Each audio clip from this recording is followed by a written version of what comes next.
துயதொனியாய் கதறி முகம் கவிழ்ந்தே இருள் சூழ்ந்த தோட்டத்திலே இதயம் நொறுங்கி ஜெபித்தார். இருள் சூழ்ந்த தோட்டத்திலே இதயம் நொறுங்கி ஜெபித்தார். மரணத்தின் வியாகுலமோ மனித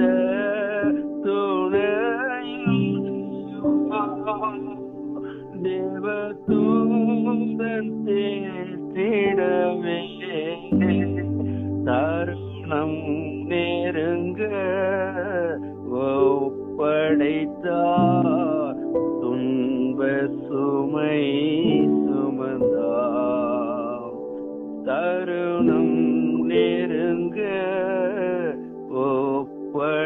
ஒப்படைத்தார். துன்ப சுமை சுமந்தார். கர்த்தர் துயதொனியாய் கதறி முகம் கவிழ்ந்தே இருள் சூழ்ந்த தோட்டத்திலே இதயம் நொறுங்கி ஜெபித்தார். துக்கத்தால் தம் சீஷர்களே தலை சாய்ந்து தூங்கினாயே.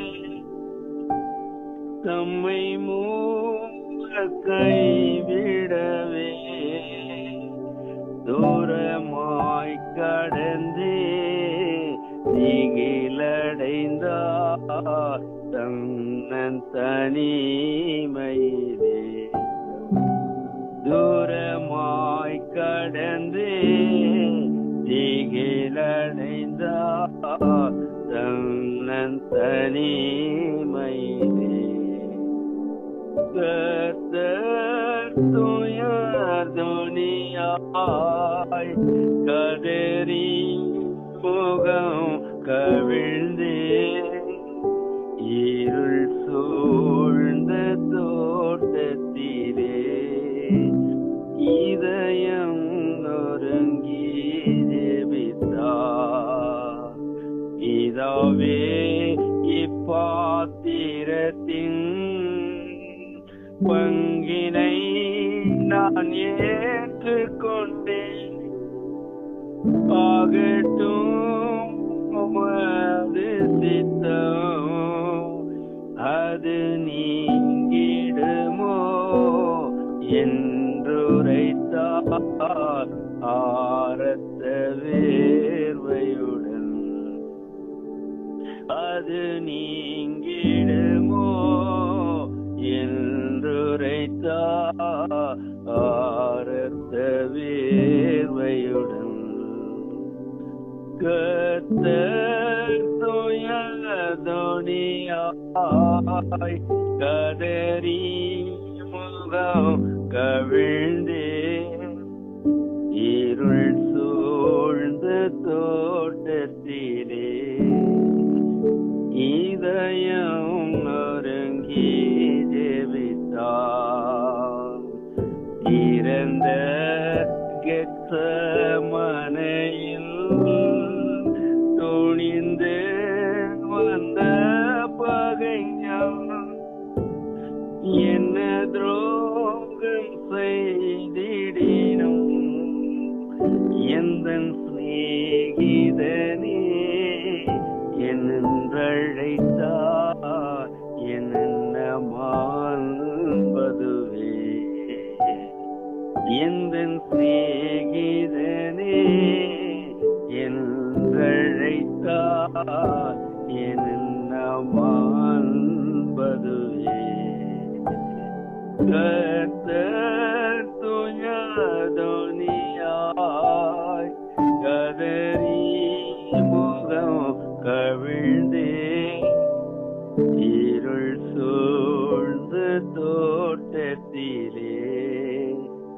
இதயம் நொறுங்கி ஜெபித்தார். பரமன் ஜப சத்தமே பூங்காவினில் கேட்கிறதே. பெருமூச்சுடன் அழைக்கும் அவரோடு இணைந்தே கண்ணீருடன் ஆவியிலே ஜெபித்தே. அவரோடு இணைந்தே கண்ணீருடன் ஆவியிலே ஜெபித்தே. கர்த்தர் துயர்தோனியாய் கதறி முகம் கவிழ்ந்தே இருள் சூழ்ந்த தோட்டத்திலே இதயம் நொறுங்கி ஜெபித்தார். இயேசு தாங்கின துன்பங்கள் என்னை தாண்டியே செல்லாதே. எனக்கும் அதில் பங்குண்டே. சிலுவை மரண பாடுகளால் சீயோனில் சேர்ந்திடுவே. சிலுவை மரண பாடுகளால் சீயோனில் சேர்ந்திடுவேன்.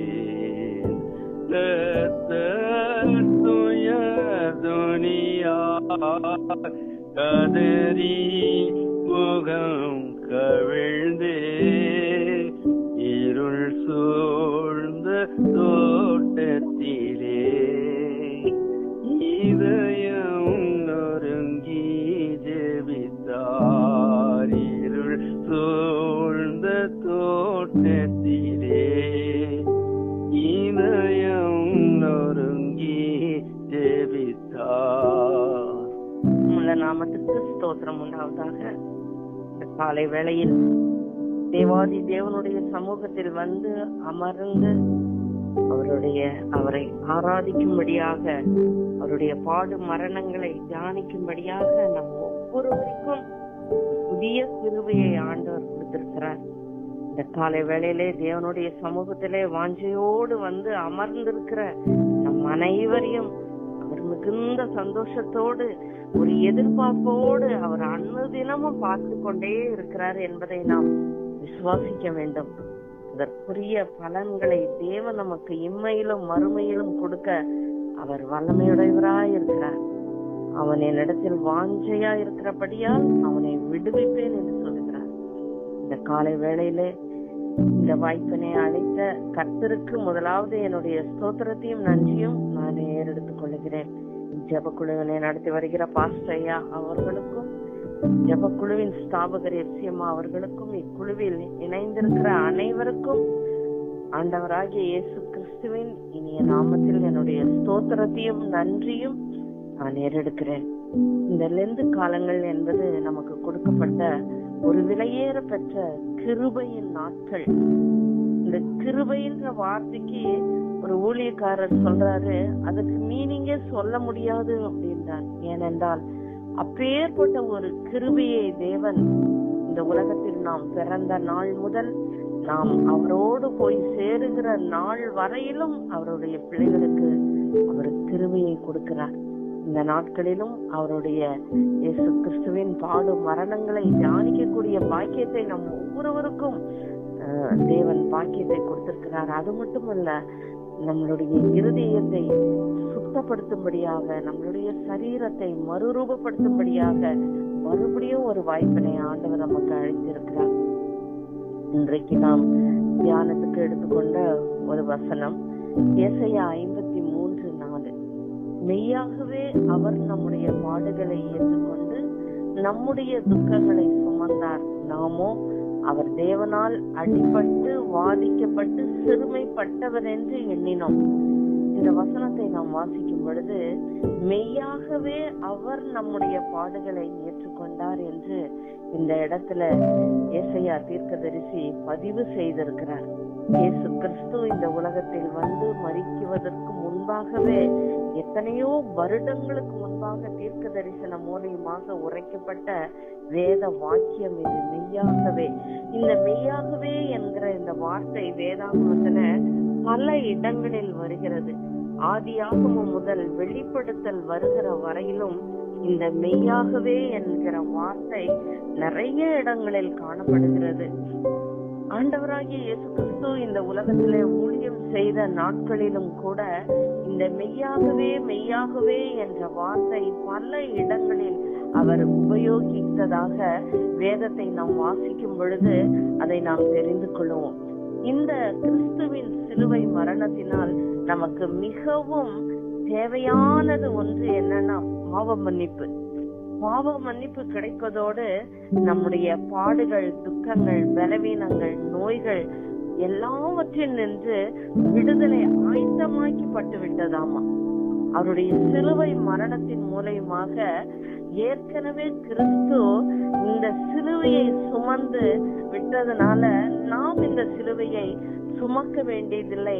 நாம் விசுவாசத்தோடு அவரிடத்தில் நெருங்கி ஜீவித்தால் மட்டும் போதும் என்பதை கிறிஸ்துவின் பாடு மரணமாகிய இந்த சிலுவை நமக்கு தெரிவிக்கிறதாக இருக்கிறது. ஏற்கனவே நம்மளுடைய ஆதியிலே தேவன் நமக்கு விதித்த அந்த பிரமாணத்தை மீறின மனுஷன் திரும்பவுமாக அவரோடு கூட உலாவும்படியாக, உறவாடும்படியாக இந்த சிலுவை மரணத்தின் மூலமாக ஒரு ஒப்புரவு வாக்குதலை தேவன் நமக்கு ஏற்படுத்தி விட்டார். நாம் இனி எந்த கிரியத்தையும் செலுத்த வேண்டிய அவசியம் இல்லை. நாம் செலுத்துகிற கிரியத்தினால ஒரு பிரயோஜனம் இல்லை என்பதை நாம் நினைவு கூறுவர்களாக இருக்க வேண்டும். ஏனென்று கேட்டால் நம்முடைய பரிசுத்த ரத்தத்தை இந்த உலகத்திலே அவர் சிந்தி விட்டார். நாம் பெற வேண்டிய அந்த சிலுவை மரணத்தை, நாம் செய்த பாவங்களுக்காக நாம் அனுபவிக்க வேண்டிய தண்டனையை பாவமறியாத பரிசுத்தராகிய ஆண்டவராகிய இயேசு கிறிஸ்து நம்மை பாடுகளில் இருந்து விடுதலை செய்யும்படியாக, துக்கங்களில் இருந்து விடுதலை செய்யும்படியாக, நம்மளுடைய மீறுதல்களை மன்னிக்கும்படியாக, நம்மளுடைய அக்கிரமங்கள் மன்னிக்கப்படும்படியாக, நமக்கு சமாதானத்தை கொடுக்கும்படியாகவும், சரீர சுகம் பெருகும்படியாகவும் கிறிஸ்துவின் பாடுகளினால் நமக்கு உண்டாயிருக்கிறது என்பதை நாம் என்ன செய்யக்கூடாது, மறந்துவிடக்கூடாது. ஆகவே தான் இந்த பாக்கியத்தை ஆண்டவர் நமக்கு ஒவ்வொருவருக்கும் ஆண்டவர் கொடுத்திருக்கிறார். ஆகவே தான் ஆண்டவர் சொல்றாரு, மெய்யாகவே அவர் நம்முடைய பாடுகளை ஏற்றுக்கொண்டாராம். இன்னைக்கு குடும்பத்துல பல பிரச்சனைகள், சூழ்நிலைகள் வரும் பொழுது நாம் ஒருவருடைய கஷ்டங்களை நாம் கேட்டுக்கொண்டு அதோடு நாம் விட்டு விடுகிறோம். ஆனா அதை குறித்து நாம் பின்னாடி கூட நாம் யோசிக்கிறது இல்லை.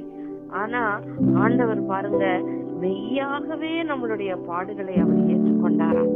எவ்வளவு ஒரு அன்புள்ள ஆண்டவராக இருக்கிறார் என்பதை நாம் மறந்துவிடக் கூடாது. பாவம் என்பது மிகவும் கொடீரானது. அது நம்மை அறியாதையே நம்ம சரீரத்துக்குள்ள வந்து அது தங்கி விடுகிறது. ஆகவே தான் ஆண்டவர் சொல்றாரு, நம்மளுடைய பாவங்களை அவர் இந்த கல்வாரியிலே சுமந்து தீர்த்தார் என்று சொல்லி. யாக்கோபு தன்னுடைய சகோதரனுக்கு விரோதமாக செய்து கொண்டு பதனாராமுக்கு போகிறார். இரவில தூக்கம் வருகிறது, அவருக்கு நேராக ஒரு ஏணி வைக்கப்படுகிறது. அவர் தூங்கி எந்திரிக்கும் பொழுது அவர் சொல்றாரு, மெய்யாகவே இந்த ஸ்தலத்துல தேவன் இருக்கிறார் அப்படின்னு சொல்றார். பாருங்க, ஆதி ஆகமத்துல தொடங்கின இந்த மெய்யான வார்த்தை வெளிப்படுத்தல் வரையிலும் இந்த வார்த்தை வருகிறது. அந்த நாட்களில ஆண்டவர் ஊழியம் செய்து கொண்டு இருக்கிறார். மத்தேயு 8ஆம் அதிகாரத்தை நாம் எடுத்து வாசிக்கும் பொழுது அந்த இடத்துல பலதரப்பட்ட மக்கள் அந்த இடத்துல வருகிறார்கள். அவரை பார்க்கும்படியாக வருகிறார்கள். திரளான ஜனங்கள் மேய்ப்பனில்லாத ஆடுகளைப் போல இருக்கிறார்கள் என்று எண்ணி அவர்களை குணப்படுத்தும்படியாக அந்த இடத்துல தேவன் கடந்து வருகிறார். திரளான ஜனங்கள் அவருக்கு பின் செல்கிறார்கள். அந்த இடத்துல மத்தேயு 8ஆம் அதிகாரம் 2ஆம் வசனத்தை நாம் வாசிக்கும் பொழுது, அப்பொழுது குஷ்டரோகி ஒருவன் வந்து அவரை பணிந்து, ஆண்டவரே, உமக்கு சித்தமானால் என்னை சுத்தமாக்க உம்மால் ஆகும் என்றான். இந்த குஷ்டரோகியை குறித்து நாம் வேதத்திலே வாசிக்கும் பொழுது இந்த குஷ்டரோகியுடைய அனுபவம், அவனுடைய வாழ்க்கை எப்படி இருக்கிறது என்று லேவியராகமம் 13ஆம் அதிகாரம் முழுவதையும் நாம் வாசிக்கும் பொழுது ஒரு குஷ்டரோகியினுடைய வியாகுலங்கள், வேதனைகள் எப்பேற்பட்டது என்பதை நாம் தெரிந்து கொள்கிறோம். ஆகவேதான் இந்த பாவமாகப்பட்டது கூட இந்த குஷ்டரோகத்துக்கு சமம் என்று பல வேத அறிஞர்கள் சொல்லுகிறார்கள். இந்த குஷ்டரோகம் உடையவன் அவன் எப்படிப்பட்டவனாக இருக்கணும்னு லேவியராகமம் 13ஆம் அதிகாரம் 45, 46 வசனங்களை நாம் வாசிக்கும் பொழுது, அந்த வியாதி உண்டாயிருக்கிற குஷ்டரோகி வஸ்திரம் கிழிந்தவனாயும் தன் தலையை மூடாதவனாயும் இருந்து அவன் தன் தாடியை மூடிக்கொண்டு தீட்டு தீட்டு என்று சத்தமிட வேண்டும். பாருங்க, எப்பேற்பட்ட ஒரு கொடுமையான காலம். அந்த காலத்துல அந்த குஷ்டரோகி பாருங்க, அந்த வியாதி உண்டாக்கிறவன் தீட்டு தீட்டு என்று சத்தமிட வேண்டுமாமா. எப்படி ஒரு பயங்கரமானது! அந்த வியாதி அவனில் இருக்கும் நாள் வரைக்கும் தீட்டுள்ளவனாக எண்ணப்பட கடவன். அவன் தீட்டு உள்ளவனே ஆகையால் அவன் தனியே குடியிருக்க வேண்டும். அவன் குடியிருப்பு பாளையத்துக்கு புறம்பே இருக்க கடவுதுன்னு சொல்லி அந்த நாட்களில் மோசே அவருடைய அந்த ஆகமத்தில அவர் எழுதி வைத்திருக்கிறார். பாருங்க, இப்பேற்பட்ட தீட்டுள்ள மனுஷன் ஆண்டவராகிய இயேசு கிறிஸ்து வாழ்ந்த நாட்களிலும் கூட ஒருவேளை அவன் ஆண்டவரை தூரத்திலிருந்து பார்த்து தீட்டு தீட்டு என்று சொல்லி அவன் கத்தியிருப்பான், கதறியிருப்பான் என்று நான் நினைக்கிறேன். ஆகவே தான் பாருங்க, தீட்டு தீட்டுன்னு என்ன சத்தமிட்டா உடனே அந்த அவனை சுத்தி இருக்கிற ஜனங்கள் எல்லாரும் ஓடி விடுவார்களாமா. அவன் தனிமையிலே அவன் அந்த இடத்துல நின்று இருப்பான். உடனே அவன் சொல்றான், அப்பொழுது குஷ்டரோகி வந்து அவரை பணிந்துனா அவருடைய காலில அவன் விழுந்திருப்பான். ஆண்டவரே, உமக்கு சித்தமானால் என்னை சுத்தமாக்க உம்மால் ஆகும் என்று அவன் கதறி இருப்பான். உடனே ஆண்டவர் நினைச்சிருப்பார், மெய்யாகவே இந்த பாடுகளை நான் என்னுடைய சரீரத்திலே நான் ஏற்றுக்கொண்டேன் என்று சொல்லி அந்த இடத்துல ஆண்டவர் கலங்கி ஒருவேளை அவர் நின்றுப்பார். உடனே அவர் சொல்றார் பாருங்க, இயேசு தமது கையை நீட்டி அவனை தொட்டு எனக்கு சித்தம் உண்டு, சுத்தமாக என்றார். உடனே குஷ்ட ரோகம் நீங்கி அவன் சுத்தமானான். ஒரே ஒரு வார்த்தை அவனுடைய குஷ்டரோகம் முழுவதும் நீங்கிவிட்டது. இனி அவன் தீட்டு தீட்டு என்று சொல்லி தன்னுடைய தாடியை மூடிக்கொண்டு கிழிந்த வஸ்திரங்களை அணிந்து கொண்டு அவன் போக வேண்டிய அவசியமில்லை. அப்பேற்பட்ட பரிசுத்த கர்த்தர் நம்மை பார்த்துதான் சொல்றாரு, மெய்யாகவே உங்களுடைய பாடுகளை நான் ஏற்றுக்கொண்டேன், உங்களுடைய துக்கங்களை நான் சுமந்து கொண்டேன் என்று சொல்லி அவர் அற்புதமான ஒரு வார்த்தையை இந்த இடத்துல பதிவு பண்ணுகிறார். கிறிஸ்துவுக்குள் பிரியமானவர்களே, இன்றைக்கு நம்முடைய வாழ்க்கை எப்படிப்பட்டது என்று நாம் யோசிக்க வேண்டும். இந்த குஷ்டரோகிய அந்த நாட்களில் குஷ்டரோகி ஆசாரியனை தேடி போக மாட்டார்களாம். ஆசாரியன் தான் அந்த குஷ்டரோகியாய் இருக்கிறான் என்பதை அறிந்து அவன் எப்படி குணமாக்க வேண்டும் என்று சொல்லி அந்த ஆசாரியன் குஷ்டரோகியை தேடி வருவானாம். அவனுக்கு எப்படி குணப்படுத்த வேண்டும் என்று பல ஃபார்மாலிட்டிஸ் அந்த யாத்திராகமம், லேவியராகமம் அதிகாரங்களிலே 13ஆம் அதிகாரம் நாம் வாசிக்கும் பொழுது நாம் தெரிந்து கொள்ளலாம். இந்த தொழுநோய் குணமடைவது எதற்கு சமம் என்று சொன்னால் ரட்சிக்கப்படுவதற்கு மாதிரியாகுமாமா. கிறிஸ்துவுக்குள் பிரியமானவர்களே, இந்த மத்தேயு 8ஆம் அதிகாரத்துல நாம் வாசிக்கும் பொழுது பலதரப்பட்ட வியாதி உள்ளவர்கள் அந்த இடத்துல வருகிறார்கள். பிசாசு பிடித்தவர்கள் அந்த இடத்துல வந்து தேவனை நோக்கி கண்ணீர் விட்டு கதறி எப்படி ஆகிலும் இந்த சரீர சுகத்தை நாம் பெற்றுக்கொள்ள வேண்டும் என்கிற நோக்கத்தோடு வருகிறார்கள். ஆனா ஆண்டவர் சரீர சுகத்தோடு கூட அவர் எதிர்பார்க்கிற ஒரே காரியம், பாவங்களில் இருந்து நாம் விடுதலை ஆக்க வேண்டும். நம்முடைய மீறுதல்களின் நிமித்தம் அவர் காயப்பட்டார், நொறுக்கப்பட்டார் என்று சொல்லி இன்னைக்கு ஆண்டவரை நாம் சொந்த இரட்சகராக ஏற்றுக்கொண்டு இருக்கிறோம். ஆனா இன்னைக்கு நம்மளுடைய வாழ்க்கை எப்படிப்பட்டதாக இருக்கிறது? ஆண்டவர் அந்த நாட்களிலே ஆவியிலே கலங்கி சொல்றாரு, இன்னும் உங்களில் ஒருவன் என்னை காட்டி கொடுப்பான் என்று சொல்றார். மத்தேயு 26:21 வாசிக்கும் பொழுது யூதாசை குறித்து சொல்றார், நான் இவ்வளோ நாட்கள் உங்களோடு கூட இருக்கிறேனே, ஆனாலும் இந்த யூதாசுடைய இருதயம் என்னோடு கூட மெய்யாகவே இல்லையே, உண்மையாகவே இல்லையே, உங்களில் ஒருவன் என்னை காட்டி கொடுப்பான் என்று மெய்யாகவே உங்களுக்கு சொல்லுகிறேன் என்று சொல்றார். அதே கர்த்தர் மத்தேயு 26:34 நம்ம வாசிக்கும் பொழுது பேதுருவை பார்த்து சொல்றார், சேவல் கூவுகிறதற்கு முன்னே நீ என்னை 3 தரம் மறுதலிப்பாய் சொல்ற என்று மெய்யாகவே உனக்கு சொல்கிறேன். பாருங்க, நம்மளுடைய இருதயம் எல்லாம் எப்படிப்பட்டது. இந்த உலகத்திலே இந்த வாழ்க்கை முடிக்கிற வரையிலும் எல்லாம் அவர் ரெக்கார்ட் பண்ணி வச்சுட்டார். ஆகவே தான் மெய்யாகவே அவர் நம்முடைய பாடுகளை ஏற்றுக்கொண்டு நம்மளுடைய துக்கங்களை அவர் சுமந்து முடித்து விட்டார். நாம் இன்னும் இந்த உலகத்தை நோக்கி ஓடிக்கொண்டிருக்கிறோமோ, தேவனுக்கு பிரியமில்லாத வாழ்க்கையை நாம் வாழ்ந்து கொண்டு இருக்கிறோமா என்பதை நாம் ஆராய்ந்து அறிகிறவர்களாக முதலாவது நாம் காணப்பட வேண்டும். லூக்கா 19ஆம் அதிகாரத்தை வாசிக்கும் பொழுது சகேயு பத்தி நமக்கு நல்லா தெரியும். இந்த நாட்களிலே அவர் இன்கம் டாக்ஸ் கலெக்டராக அவர் பணிபுரிந்து கொண்டிருந்தார். அவர் வாழ்ந்த அந்த நாட்களிலே எத்தனையோ பெரிய ஆட்கள் அந்த இடத்துல கடந்து போயிருக்கலாம். Prime minister, chief minister, MLA, எம்பிக்கள், உயர் அதிகாரிகள், அந்த நாட்களில் ஆண்ட ஏரோது, பிலாத்து போன்ற பல அரசர்கள் அந்த நாட்களிலே அவர் வாழ்ந்த இடத்திலே அவர் கடந்து போயிருக்கிறார். ஒவ்வொருத்தரையும் ஓடி இப்படிதான் அவர் மரத்துல ஏறி பார்த்தாரா என்னன்னு தெரியல. ஆனா இந்த இயேசுவானவர் எப்படிப்பட்டவரோ என்று சொல்லி அவர் அந்த இடத்துல போகும் பொழுது இயேசு எப்படிப்பட்டவரோ என்று சொல்லி அந்த மரத்துல ஏறி உட்கார்ந்த சகேயை நோக்கி அவர் பார்க்கிறார். பாருங்க, அவர் அண்ணாந்து பார்க்கிறார், அவனை காண்கிறார். கண்டு, சகேயுவே நீ சீக்கிரமாய் இறங்கி வா, இன்றைக்கு நான் உன் வீட்டில் தங்க வேண்டும் என்று சொல்லி அந்த இடத்திலேயே அவர் அந்த சகேயுவை நோக்கி அவர் பார்க்கிறார்.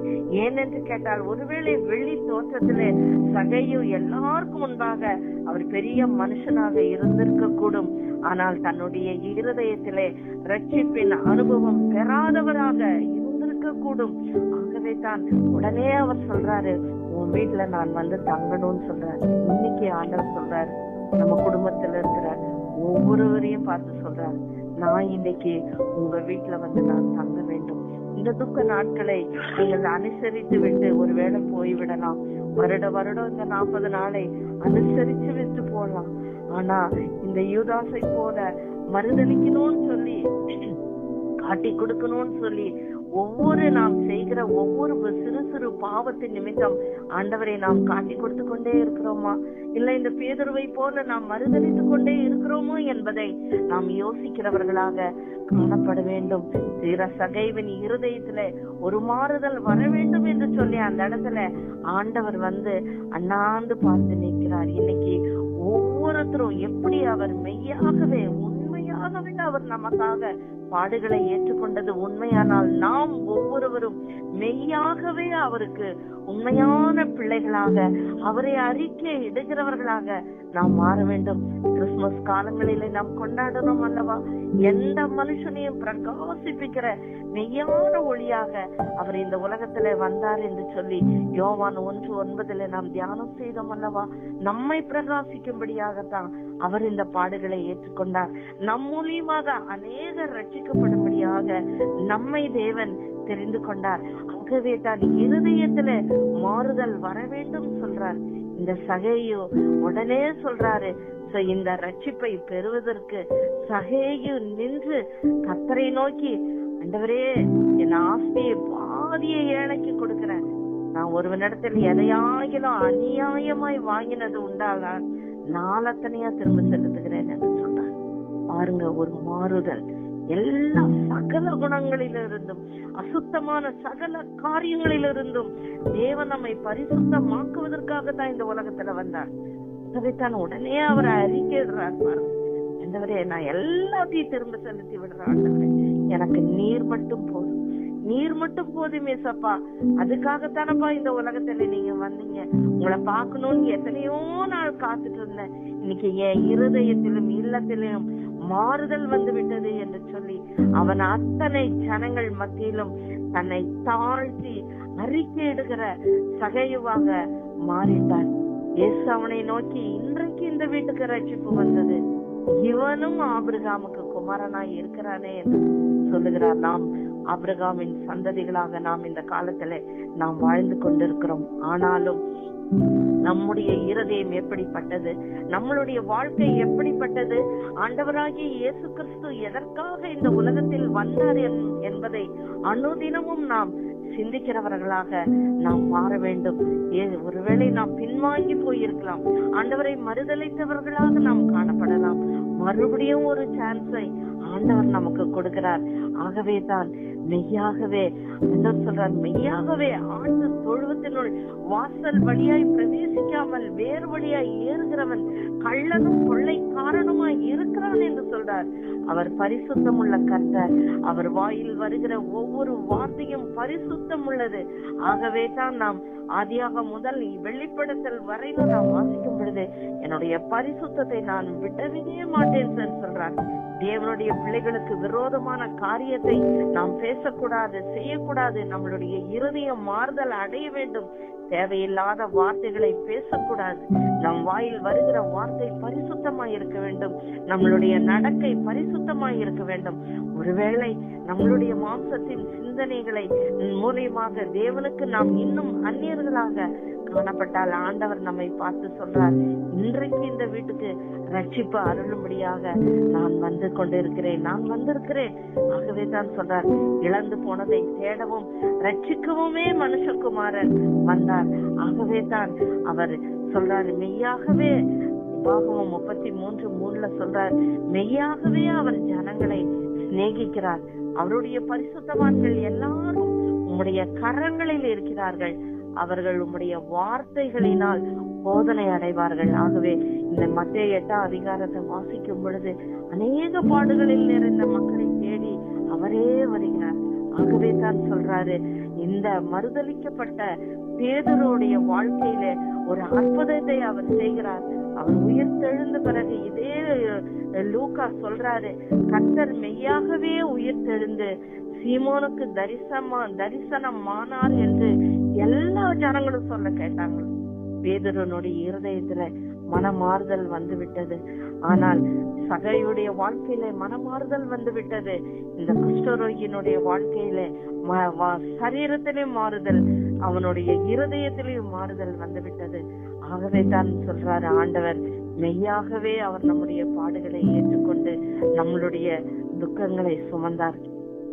பழைய ஏற்பாட்டுல தேவனுடைய பிள்ளைகளுக்கு விரோதமாக முறுமுறுத்த காரியத்தை மோசேசு என்ன சொல்றாருன்னா, மிரியாம் தன்னுடைய மோசேக்கு விரோதமாக, ஊழியக்காரனுக்கு விரோதமாக சொல்றாரு. அந்த இடத்துல மோசே என்ன சொல்றாருன்னா, நீங்கள் எகிப்திலிருந்து புறப்பட்டு வருகிற வழியில உங்கள் தேவனாகிய கர்த்தர் மிரியாமுக்கு செய்ததை நினைத்துக் கொள்ளுங்கள் என்று சொல்றார். பாருங்க, எக்ஸாம்பிள மிரியாம ஒப்பிடுறாரு. ஏன்னா இந்த மிரியாம் தேவனோடு ஊழியத்தை செய்தவங்க தான். எகிப்தின் இஸ்ரவேல் ஜனங்களோடு கூட கடந்து வந்தவங்க தான். ஆனாலும் மிரியாமுடைய உள்ளத்துல மாறுதல் இல்லை. தன் சகோதரன் ஆண்டவருக்காக ஊழியம் செய்கிறதை அவர்கள் முறுமுறுத்தார்கள். அந்த இடத்திலே தேவ கோபாக்கினை அந்த இடத்துல மிரியாமுக்கு வந்து அவள் குஷ்டரோகியாக மாறுகிறாள். அந்த குஷ்டரோகி அவள் பாளையத்துக்கு புறம்பாகத்தான் இருக்க வேண்டும் என்று ஆண்டவர் தள்ளி விடுகிறார். இன்றைக்கு நம்மளுடைய இருதயம் எப்படிப்பட்டதாக இருக்கிறது பாருங்க. இந்த குஷ்டரோகி தீட்டு என்று கர்த்தனவனை ஆண்டவர் ஒரே வார்த்தையினாலே தேவன் அவனுக்கு பரிபூரண சுகத்தை கொடுத்தார். தேவன் நம்மளுடைய வீட்டுல வந்து நம்மளை பார்க்கிற தேவன். அவர் அண்ணாந்து பார்க்கணும்னு அவசியமே இல்லை. சகைவி அண்ணாந்து பார்க்கணும்னு ஏதாச்சும் அவருக்கு இருந்துச்சா? இல்லை. ஏனென்று கேட்டால் தேவன் நம்மை உருவாக்கி விட்டார். ஆகவே தான் சொல்றாரு, மெய்யாகவே மெய்யாகவே நான் உங்களுக்கு சொல்கிறேன். இன்னைக்கு நம்ம ஒவ்வொருத்தரையும் ஆண்டவர் பார்த்து சொல்றாரு. ஆகவே சொல்றாரு, மெய்யாகவே மெய்யாகவே உங்களுடைய பாடுகளை நான் ஏற்றுக்கொண்டு உங்களுடைய துக்கங்களை சுமந்து விட்டேன்னு சொல்றாரு. இனி நம்ம என்ன கிரியத்தை அவருக்கு செலுத்த முடியும்? நம்ம இடத்துல ஆண்டவர் எதிர்பார்க்கிறது மனம் திரும்ப வேண்டும். மனம் திரும்புதல் இல்லைன்னா பாவ மன்னிப்பே இல்லை. நம்ம மனம் திரும்பாத பட்சத்துல ஆண்டவர் என் பாவத்தை மன்னிச்சுட்டாருன்னு சொல்லிட்டு இருந்தா நம்மை நாமே ஏமாத்திக்கிறவர்களாக நாம் காணப்படுவோம். ஆகவே தான் பேதுரு சொல்றார், மறுதலித்த பேதுரு சொல்றார், 1 பேதுரு 2:24 சொல்றார், நாம் பாவங்களுக்கு செத்து நீதிக்கு பிழைத்திருக்கும்படிக்கு அவர் தாமே தமது சரீரத்திலே நம்முடைய பாவங்களை சிலுவையில் மேல் சுமந்தார், அவருடைய தழும்புகளால் குணம் ஆனீர்கள் சொல்றார். எத்தனை பேருக்கு இந்த நிச்சயம் இருக்கு? பாவத்திலிருந்து கர்த்தர் எனக்கு விடுதலை கொடுத்து விட்டார். நம்மளுடைய சரீரத்துல வந்த அத்தனை வியாதிகளையும் அவர் கல்வாரியில் சுமந்து தீர்த்து விட்டார். ஆகவே நம்மளுடைய சரீரத்தில் இருக்கக்கூடிய பலவீனங்களை குறித்து நாம் கவலைப்பட வேண்டிய அவசியம் இல்லை. ஒரு நிமிஷத்துல, ஒரு செகண்ட்ல அவர் குணப்படுத்த வல்லமை உடையவர். ஆனால் அவர் குணப்படுத்த கூடாதபடிக்கு நம்மளுடைய பாவங்கள் எவ்வளவு இன்னும் இருக்கிறது என்பதை நாம் இந்த நாட்களிலே நாம் யோசிக்கிறவர்களாக, சிந்திக்கிறவர்களாக காணப்பட வேண்டும். ஆகவே மெய்யாகவே அவர் நம்முடைய பாடுகளை ஏற்றுக்கொண்டு நம்மளுடைய துக்கங்களை சுமந்தார். நமக்காக ஒருவரை பிதாவானவர் ஆயத்தப்படுத்தி ஆண்டவராகிய இயேசு கிறிஸ்து இந்த உலகத்திலே அனுப்பினார். பாடு மரணப்பட்டார். அவர் பட்ட பாடுகளை நம்மளால ஒரு நாள் யாராலையுமே செய்ய முடியாது. அத்தனை பாடுகளை சிலுவையிலே அவர் அனுபவித்தார். நாமோ இந்த உலக பிரகாரமான வாழ்க்கை தான் நமக்கு மேன்மை என்று எண்ணி நாம் வாழ்ந்து கொண்டிருந்தால் நம்மை நாமே என்ன செய்வோம்? ஏமாற்றுகிறவர்களாக காணப்படுவோம். நம்மளுடைய சரீரத்திலே ஒரு மாறுதல் வர வேண்டும், இருதயத்திலே ஒரு மாறுதல் வர வேண்டும், சகையை போல உள்ளத்திலே ஒரு மாறுதல் வர வேண்டும். ஆண்டவராகிய இயேசு கிறிஸ்து நம்மளுடைய இருதயத்துல வர வேண்டும். நம்மளுடைய இருதயத்துல வந்தா தான் நம்ம குடும்பம் எல்லாம் மாறும். நம்ம குடும்பத்தில் இருக்கிறவங்க எல்லாம் ரட்சிக்கப்படுவாங்க.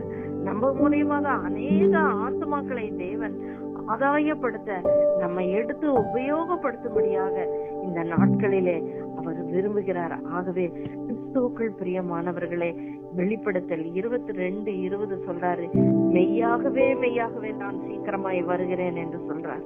பாருங்க, மெய்யாகவே மெய்யாகவே அவர் வரப்போகிறார். அவர் வரும் பொழுது நாம் ஆயத்தம் உள்ளவர்களாக நாம் காணப்படுவோமா? இன்றைக்கு உலகத்துல தேவன் இந்த உலகத்தை சுத்திகரிக்க ஆரம்பித்து விட்டார்.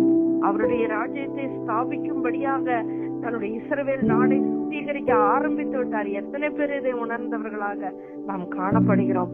ஐயோ ஐயோ என்று சொல்லி நாம் பரிதாபப்பட்டு கொண்டு மிகவும் பின்தங்கிய நிலைமையிலே நாம் இருந்தால் நாம் இவ்விடத்திலே மறுதலிக்கிறவர்களாக காணப்பட்டான். யூதாஸ் ஆவியிலே கலங்குறார். மெய்யாகவே உங்களில் ஒருவன் என்னை காட்டி கொடுப்பான்னு சொல்றார். மறுதலித்து போனான்.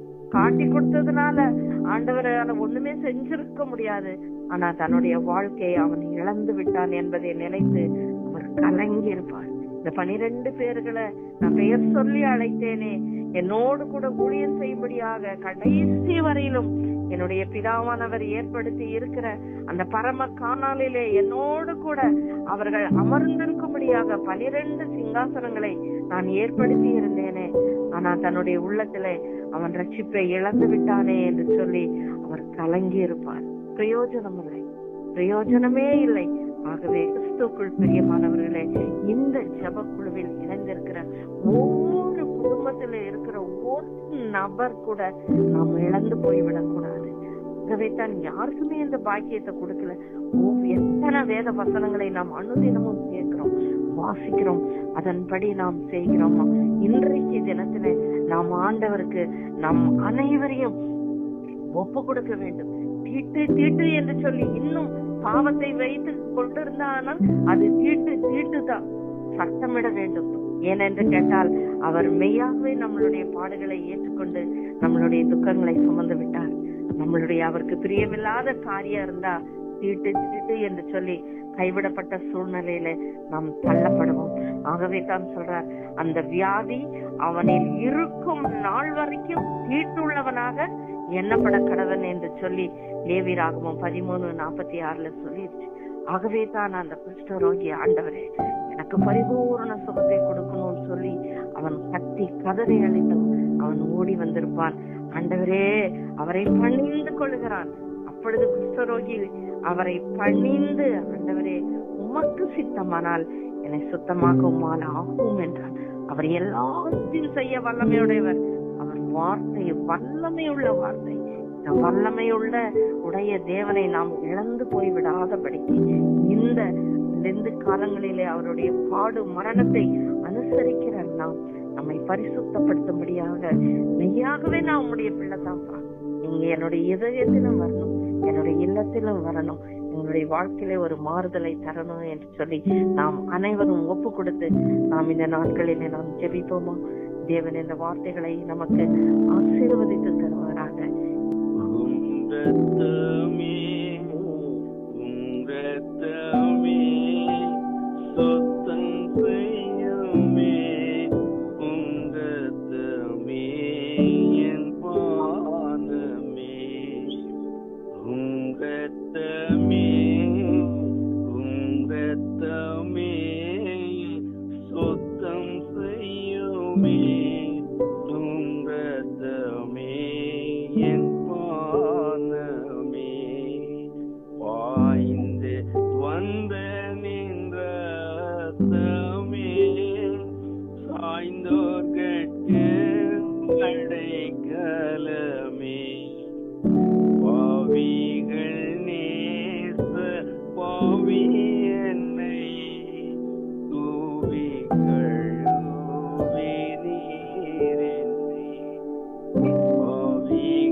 அஜயன் காப்பார்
கரத்தாளர் அணைத்தீரையா வரத்தால் ஆசீர்வதித்தீ உங்கத்தமே சுத்தம் செய்யுமே உங்கத்தமே என் பானமே ஐயனே உமக்கு மகிமையோ தூயனே தூதிகனமும் ஐயனே உமக்கு மகிமையோ தூயனே தூதிகனமும் மெய்யனே எல்லா வல்லமையோ உய்யோனே உமக்கல்லேலூயா மெய்யனே எல்லா வல்லமையோ உய்யோனே உமக்கல்லேலூயா ரத்தமே